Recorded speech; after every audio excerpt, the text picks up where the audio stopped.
So today's witchy video is about how you might want to employ the NCD Cut and Clear Conjure Oil. And here it is, for those of you who have not yet seen it. Yada-dong, Cut and Clear Conjure Oil. So what can you do with this? Well, one of the things that you can do with this handcrafted conjure oil is to remove obstructions, anything that is getting in your way and keeping you from feeling fulfilled and happy and joyful in the way that you see fit.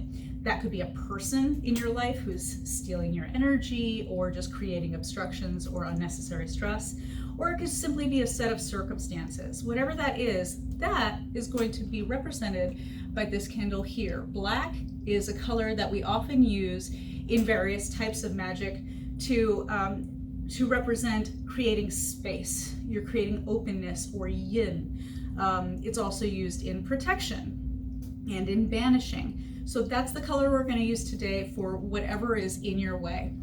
And then what I'm using to represent myself is a vitality candle, because one of the things that I'd really like to have more of, and I feel is currently obstructed, is just energy and vitality and the ability to get everything done in a day that I'd like to do. So we're going to start by using the Cut and Clear oil, and I'm just going to roll it a little bit. I'm not going to shake it. I'm going to roll it around a little bit, and then you'll notice when you open it, the top of this phenolic cap has a little point. I'm just going to touch that point to my fingers, give myself a few drops, rub them together, and then I'm dressing my black candle, just the black candle.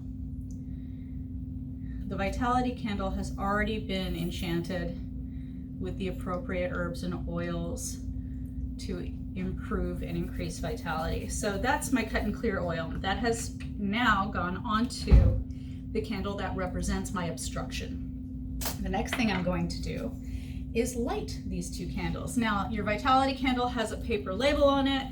Basic fire safety, take your paper label off before you light it. It's got a nice wide base, so you may not even need anything for a holder. And so I'm lighting that, and I'm lighting that, and we begin. Now, I'm doing this spell during the period of the waning moon. That's the period of time when you are in between the full moon and the new moon. So from your perspective on Earth, it looks like the moon is getting smaller or decreasing in light.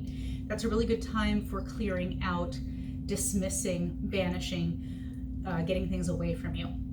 And I'm going to allow myself to simply be with the sensation of freedom and openness and release that comes from this obstruction being out of my life.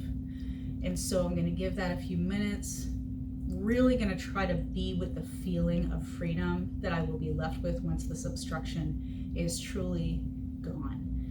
And as I do that, I'm going to move it about an inch away from the candle that represents me.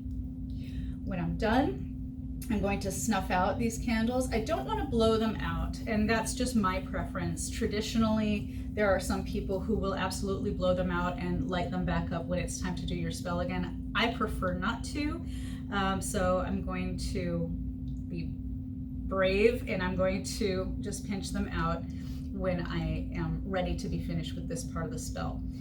On the following day, you're going to come back and you're going to do the exact same thing again. You're going to dress your candle with the Cut and Clear oil. The other candle is already you.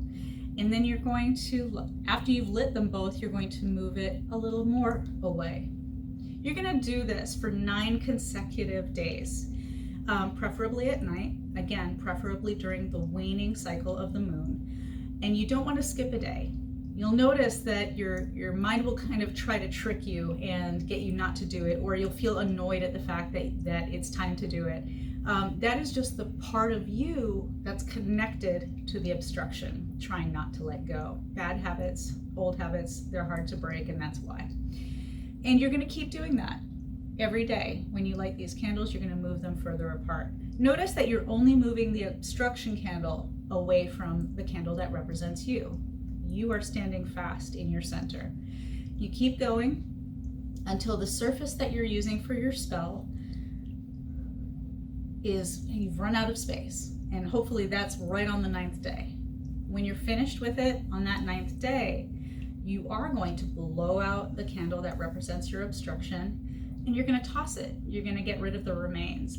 There are folks who are completely comfortable with just putting it in the trash. This is the 21st century, and that's fine. If you aren't comfortable with that, consider leaving the remains of your spell at a crossroads with an offering. And when it's complete, make sure that you give gratitude. Make sure that you send out words or songs or acts of service that represent the gratitude that you have for all of the spirits, entities, and energies that help you to achieve this goal. And that's one way to use your Cut and Clear Conjure Oil from Nui Cobalt Designs. I hope this is helpful to you, and may all obstructions be banished from you so that you may live your life to the fullest. Have a great one, you guys.